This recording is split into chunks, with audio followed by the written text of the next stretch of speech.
Hello everyone, welcome to Let's Discover It. This is Arya Singh and today we will discuss about chapter 14th of class 8th science NCERT chemical effect of electric current. तो उसका हम लोगों ने liquid conduct electricity का half complete किया था, आज half करेंगे। तो वहाँ हम देख रहे थे कि एक्चुअली जो यहाँ पे हमने लेमन जूस लिया था, इसमें जो इलेक्ट्रिसिटी थी वो कंडक्ट कर रही थी या नहीं। इसका मतलब यहाँ पे जो सॉल्यूशन आएगा वो होगा कि यस, कि लिक्विड जो थी वो कंडक्ट हो रहा था इलेक्ट्रिसिटी। लेकिन अगर आपका जो बल्ब है टेस्टर का, अगर वो नहीं जला या फिर बहुत सा अगर वहाँ पे आपको कुछ साइन ऐसा नहीं मिलता है कि वहाँ पे जो इलेक्ट्रिसिटी है वो कंडक्ट कर रही है, तो वो बहुत सारे रीजन्स के अंदर हो सकता है। क्योंकि टेस्टर का जो बल्ब है, बल्ब का फिलामेंट, ये सारे हीटिंग इफेक्ट जो करंट का हम लोगों ने पढ़ा था कि हीट के वजह से ही बल्ब लोग ग्लो करता है, तो उसको ज़्यादा हीट चाहिए, तो वहाँ से पास कर रहा है लेकिन कनेक्शन वीक है, तो बहुत सारे चीज़ें होती हैं जिसके वजह से वो बल्ब नहीं जल पाता। लेकिन ऐसे क्या होगा, वो जो बल्ब होगा वो क्या ग्लो करेगा? तो हाँ, ग्लो करेगा। चलिए, as a result, the circuit of a tester may be complete and yet the current through it may be too weak to make the bulb glow. तो रिजल्ट में ये आता है कि जो टेस्टर था वो मीन्स कंप्लीट था, जो जो सर्किट हमने बनाया था वो कंप्लीट था, लेकिन कनेक्शन थ्रू इट में टू वीक। हाँ, तो बल्ब को ग्लो होने के लिए जो वहाँ पे करंट था वो बहुत ही ज़्यादा वीक था, इसलिए बल्ब ग्लो नहीं कर पाया। और थोड़ा सा कनेक्शन यानी जो पावर था वो हार्ड रहता, और हीट की भी बहुत ज़्यादा बात हुई थी। We can use another effect of an electric current to make the another kind of tester. हम दूसरे यानी इलेक्ट्रिक करंट के दूसरे इफेक्ट को भी यूज कर सकते हैं और दूसरे टाइप का टेस्टर बनाने के लिए। तो क्या आप इलेक्ट्रिक करंट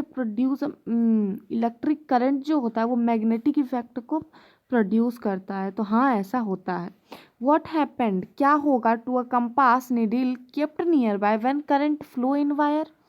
क्या होगा जब एक कंपास की जो निडल होती है, ठीक है, हम उसके पास से जो करंट होता है उसे अगर फ्लो कराएं, तो even if the current is small, अगर करंट छोटा होगा तो क्या होगा? डिफ्लेक्शन होगा निडल का। मैग्नेटिक निडल जो एक्चुअली कंपास में प्रेजेंट होती है, वहाँ से उसके आसपास से जैसे ही हम इलेक्ट्रिक करंट को पास करेंगे वहाँ पे एक मैग्नेटिक फील्ड बनेगा, जिसके वजह से जो निडल होगा वो डिफ्लेक्ट करेगा, और जिसे हम कहते हैं magnetic effect of electric current. Can we make a tester using the magnetic effect of electric current? क्या हम एक टेस्टर बना सकते हैं? तो हाँ, let us find out activity 14.3। ये हमारा एक्टिविटी 14.3 ये है एलईडी बल्ब। ये भी एक तरह का आपका टेस्टर बन सकता है अगर आप अटैच करो, क्योंकि ये कितने भी ज़्यादा वीक करंट हो उस पर भी ये ग्लो कर जाते हैं, तो इससे भी आप पता कर सकते हो कि आपका सर्किट कंप्लीट है या नहीं। अब देखिए, टेस्टर हमें ये बताता है कि वहाँ से जो इलेक्ट्रिसिटी है वो कंडक्ट कर रही है कि नहीं। अगर हम हमारा बॉडी भी एक तरह से कंडक्टर है, अगर हम छुएंगे तो हमें करंट लगेगा, तो हम टेस्टर को सटाते हैं तो हमें पता चलता है कि नहीं, ये करंट है, हमें इसे टच नहीं करना है। तो वैसे ही यहाँ पे एक सर्किट बनाया गया है,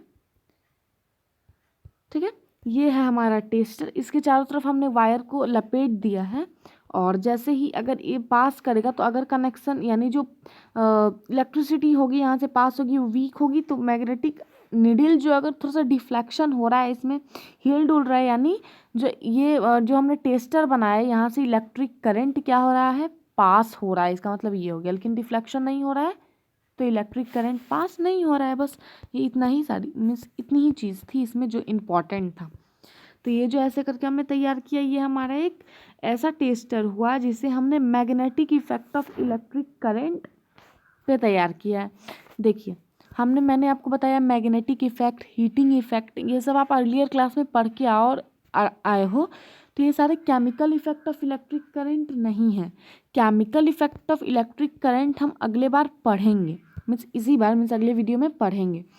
chemical effect of electric current क्या होता है, नहीं होता है, सारी चीज़ मैं आपको मीन्स उस वीडियो में बताऊंगी।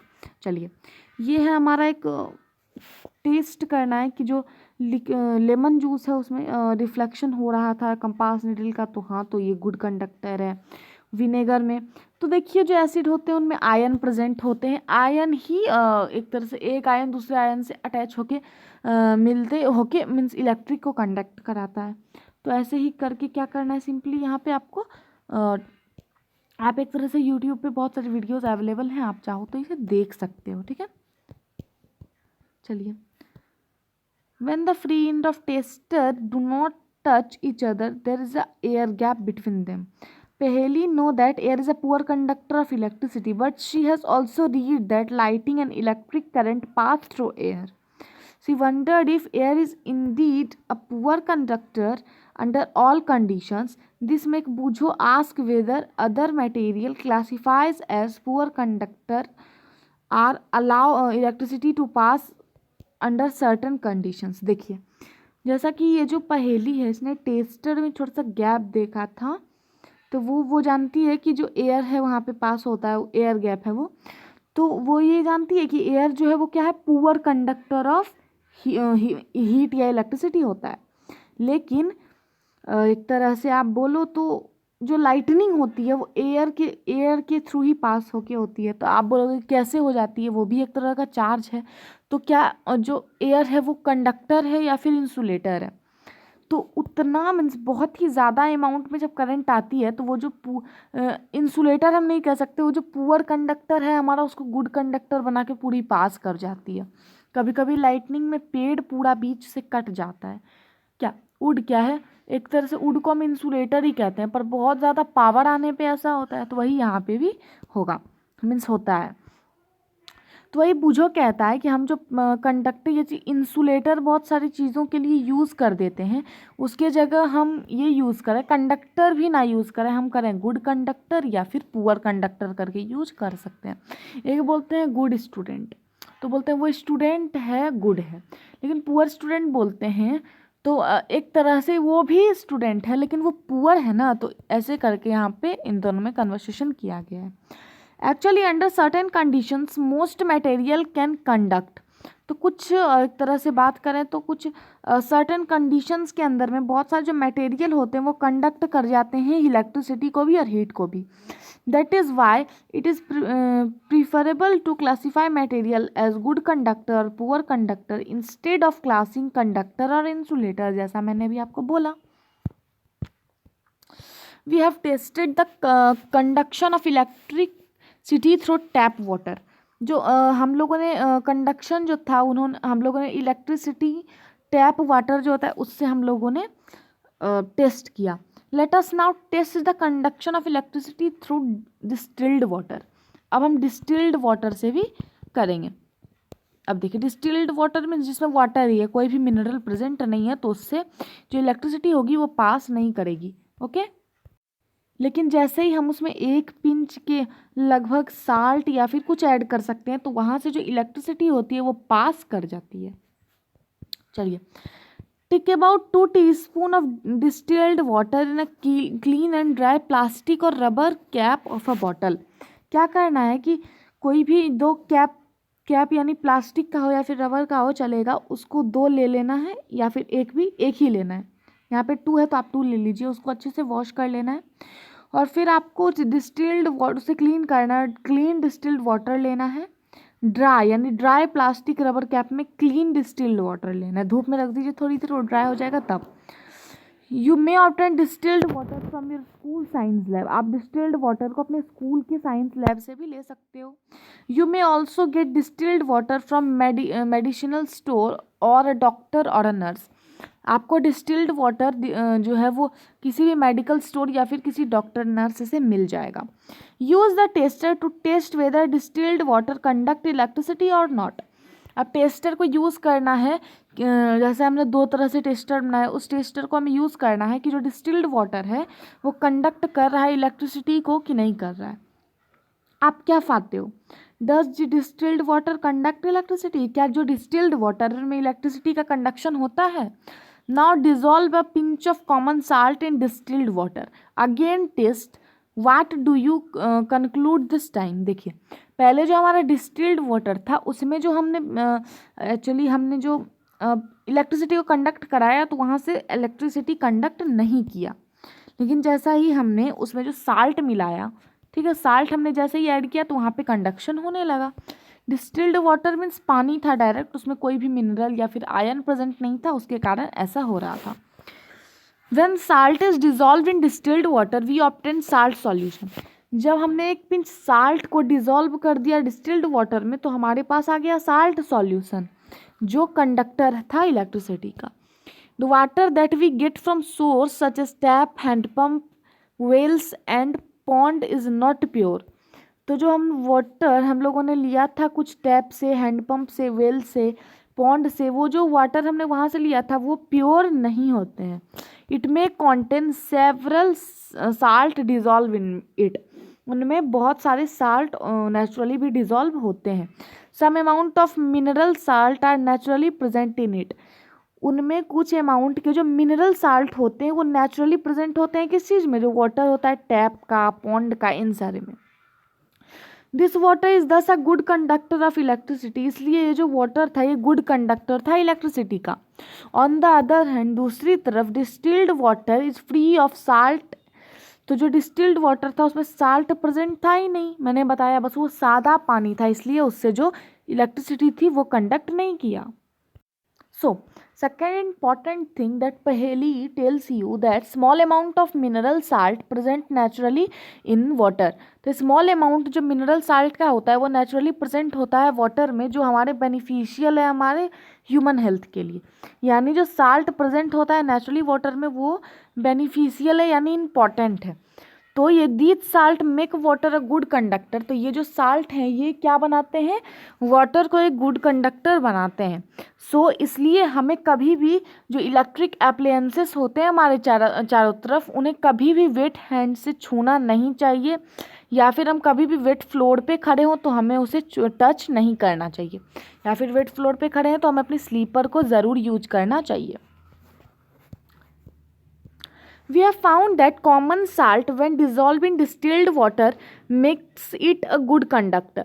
तो हमने ये पाया कि जो कॉमन साल्ट हम यूज़ करते हैं वो अगर हमने डिज़ोल्व किया डिस्टिल्ड वाटर में तो उस साल्ट ने गुड कंडक्टर बना दिया वाटर को। What are the other substances which when dissolved in distilled water make it conduction? तो कुछ ऐसे भी अदर सब्सटेंस के बारे में आप बताइए जिसे हम डिस्टिल्ड वाटर में अगर डालें तो वहाँ पे कंडक्शन होने लगे। Let us find out. अब हम ये भी फाइंड आउट करें। Question, do the next activity under the supervision of your teacher, parents, some elder person because the use of acid in is involve in it. आपको क्या करना है, simply जब हम बता रहे हैं आपको एक्टिविटी 14.5 जो है नीचे यहाँ दिया हुआ, इसको अपने पेरेंट्स, टीचर्स, एल्डर पर्सन, भाई बहन कोई भी हो आपके गार्जियन घर में, उनके सामने करना है क्योंकि इसमें एसिड्स का भी यूज हुआ है। अब क्या करना है, द 3 क्लीन प्लास्टिक और rubber caps of bottle, 3 clean plastic rubber caps जो होते हैं बॉटल को, उन्हें ले लेना है। Pour about 2 spoonful of distilled water in each of them, तीनों में थोड़ा थोड़ा डिस्टिल्ड वाटर निकाल लेना है। And few drop of lemon juice और डाइल्यूट हाइड्रोक्लोरिक एसिड और डिस्टिल्ड वाटर इन 1 कैप, एक कैप में डिस्टिल्ड वाटर ही रहने देना है, दूसरे कैप में हाइड्रोक्लोरिक एसिड और तीसरे में लेमन जूस ऐड करना है, लेमन जूस जिसमें साइट्रिक एसिड हो गया ये। Now in the second cap containing distilled water add a few drop of base such as caustic soda और पोटेशियम आयोडाइड। तो ठीक है, ये दोनों में हमने एक में लेमन जूस डाला, एक में हाइड्रोक्लोरिक एसिड डाला। तीसरा जो कैप रहेगा उसमें हमें बेस डालना है, जैसे कॉसेटिक सोडा हो गया या पोटेशियम आयोडाइड, ये दोनों में से कोई भी आप डाल सकते हो। Add a little sugar to the distilled water in the third cap and dissolve it. Second cap में जो डिस्टिल्ड वाटर था उसमें मिलाना था, जो थर्ड में है ना उसमें हमें क्या करना है, थोड़ा सा शुगर ऐड करना है, डिस्टिल्ड वाटर जो थर्ड में है। Test which solution conduct electricity and which do not, what result do you obtain. देखिए अब आपको इस सॉल्यूशन को टेस्ट करना है, इलेक्ट्रिसिटी किससे एक्चुअली कंडक्ट हो रही है और किससे नहीं हो रही है। Most liquid that conduct electricity are solution of acid, bases and salt. देखिए ये बहुत ही यहाँ पे इंपॉर्टेंट चीज़ है कि बहुत सारे लिक्विड जिसमें कंडक्शन होता है वो जनरली सॉल्यूशन होते हैं एसिड के, बेस के, नहीं तो साल्ट के। एसिड में कोई भी चीज़ कंडक्ट इसलिए कर जाता है क्योंकि जैसे ही हम इलेक्ट्रिसिटी को कंडक्ट करवाते हैं एसिड में, उनमें जो आयन होता है वो आयन के वजह आयन हीट होता है कंडक्शन के थ्रू और इलेक्ट्रिसिटी कंडक्ट कर जाती है। When an electric current flow through conducting solution does it produce an effect on the solution. क्या अगर जो इलेक्ट्रिक करंट फ्लो हम करते हैं किसी कंडक्टिंग सॉल्यूशन से, तो क्या वहाँ पे कुछ इफेक्ट, उस सॉल्यूशन पे भी कुछ इफेक्ट पड़ता है या नहीं? तो इसे हम अगली वीडियो में पढ़ेंगे क्योंकि ये सारी चीज़ें आती है हमारी chemical effect of electric current के अंदर। तो अगर ये वीडियो पसंद आया हो तो लाइक करिए, शेयर करिए अपने फ्रेंड के साथ और चैनल को भी सब्सक्राइब करिए। From this side Arya Singh, thank you.